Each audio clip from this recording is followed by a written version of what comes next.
Hi friends, I am Liz Davenport. I'm a professional photographer based in KC I specialize in high school senior portraits, personal branding, and family photography.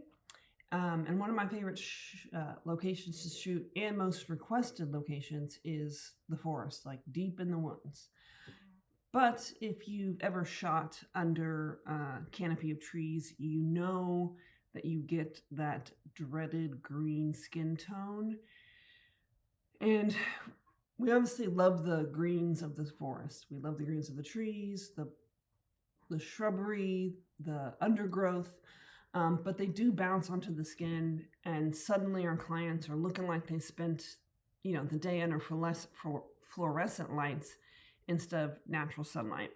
So today I'm going to walk you through exactly how I fix those green color casts in Lightroom while keeping the forest vibrant and beautiful.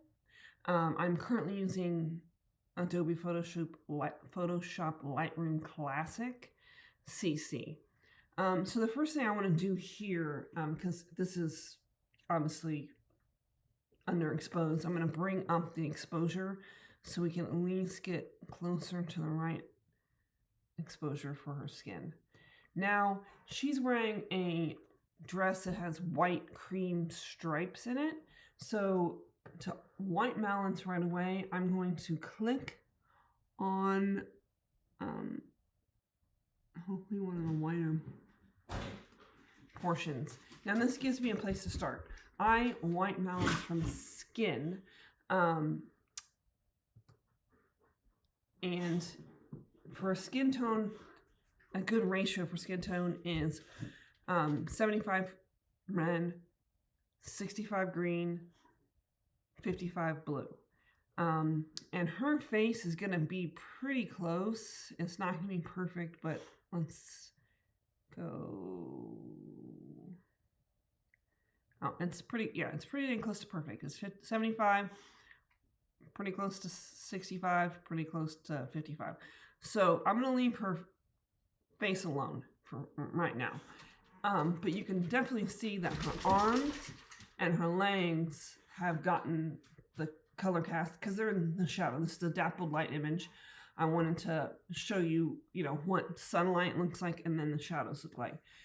So we've already done the white balance with the selector tool. And if you don't have that, you can just use auto white balance in Adobe Photoshop.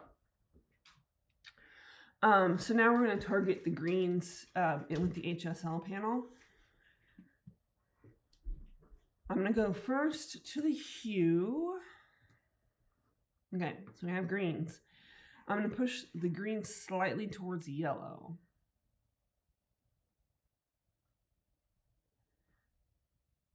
It takes the neon look out of the leaves a little bit.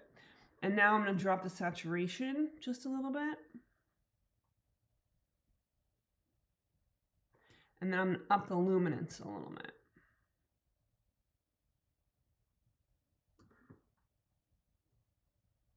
Okay, now I'm going to oscillate. Now, see, the greens are still intact. And her skin, her head and face looks fine-ish. That dappled light's, causing some problems because it landed on her mouth. But anyway, but her arm and her legs are pretty hideous. So we're going to mask. Now, you can do mask by detecting people, and we can so let's select body skin here, and it's going to impact her shoulder area, which the shoulder area is actually fairly okay, so we're probably gonna have to mask that off. But let's start here.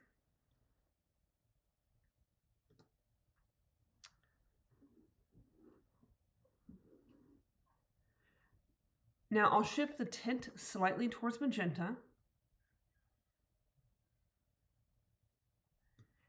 And I'm going to add a touch of warmth. And then I'm going to add a touch of exposure because it is in the shadow. Also because it is in the shadow. Raise shadows up a bit. Now that makes her legs look pretty dang good. But her arm is still looking a little dead meat. So I'm going to subtract her shoulder actually from this mask.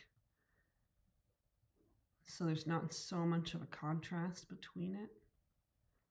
And then I'm going to add another, I'm going to create a new mask with my brush and just brush the arm. Now I don't want to necessarily eliminate all of the shadow because I put her in dappled light for a reason. But we don't want her to look like she's dead, or you know.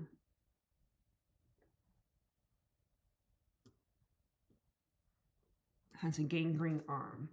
So I'm going to increase the exposure just a bit. I'm going to increase this just a bit. And that. All right. Now we're going to, that looks fairly good, pretty good. So now we're going to increase, we're going to go to color grading. And there's still a little stubborn cast in the shadows. So we're going to, in the shadows, I'm going to add a touch of magenta to counteract the green. Just a touch. And then in the midtones, I'm going to nudge it to orange peach to restore the healthy glow. Just a touch. Now that the skin tones are in a decent place, I'm going to just make some stylistic decisions on how I want the image to look. I do use Archipelago, or however you want to say it, presets most often. So I'll put a link to their presets in the notes on this page. But I'm going to do some, like I said, artistic choices here on the editing. Anything I'm using, either I made myself or it's from one of their sets that they offer. All right, so I'm using a creative lens, kind of gives them a, they have different lens emulations. I forget which one I used. Let's just do that one, why not? And then I go to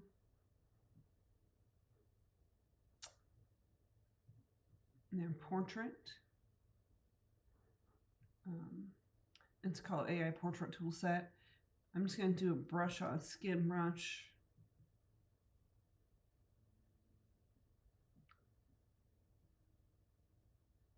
Body brush.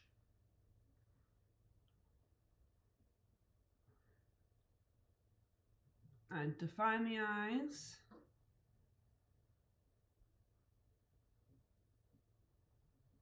And brighten the eyes.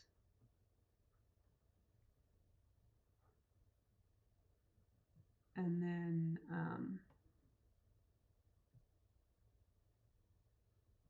I'll do a teeth whitening too. My computer's running very slow, probably because there's a screen recording on the same time. That. And then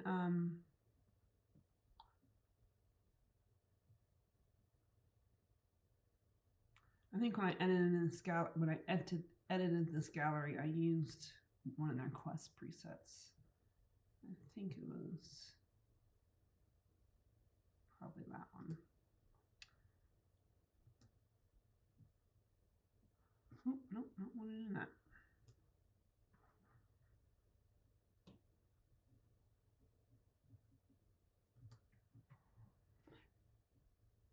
Add in some velvet shadows.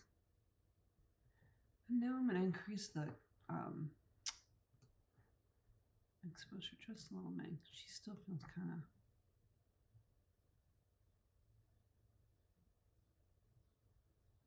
Actually, I might just increase her.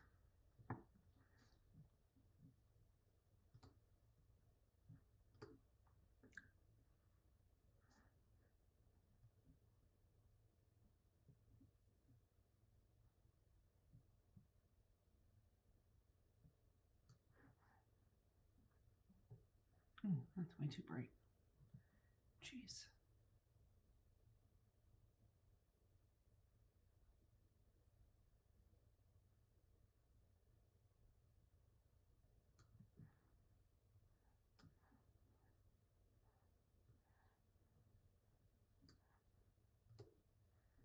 Okay, now this is an okay place. I'm gonna pause it and I'm gonna take it into Photoshop. So I will be right back with you in Photoshop. And now I'm gonna run an action that I've created. Basically, it is an action using one of the cinematic presets from Lightroom. And I just call it Cinematic Liz. Play that.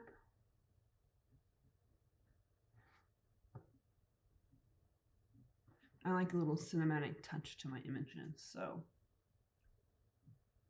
now when I run it, it removes the body because I found that it makes the body too orange when so she's already cut out, which, you know, I don't want it to look like this either. So let's get a brush.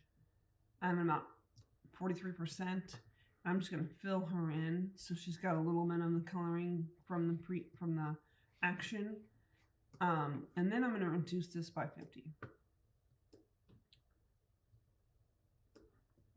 Combine, save it. So it's gonna go to Lightroom, back to Lightroom.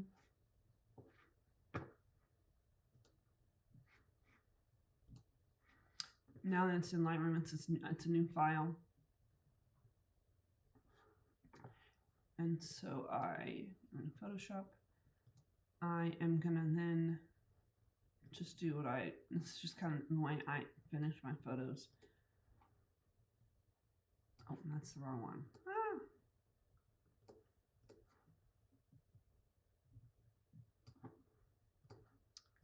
Add some green.